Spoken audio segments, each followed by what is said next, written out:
Okay, so this last little bit, we are just going to look at how we can view HTML source code from a web page.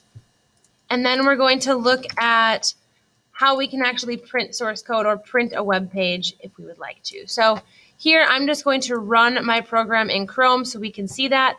Now inside of Chrome, if you want to view the source code, if you right click here, you see that it has an option to view source page. And if you view the source page, what's actually kind of cool is you'll see the exact source, the exact code that created that document. And if you look very closely at what we have in Notepad++, that's what you see here. You see all the attributes, you see the source for the image, you see all the indents, you see everything, and it's really nice and organized. So if you want to view that source code, you can do that here, and then you can right click again, and you can print off that source code if you would like.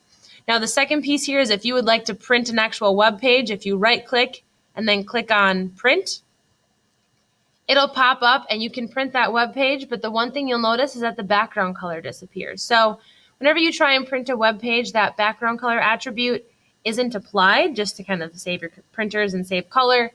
And so just kind of keep that in mind as you're printing in the future, is it's not going to get all crazy if your background color is in fact a really dark blue or something like that.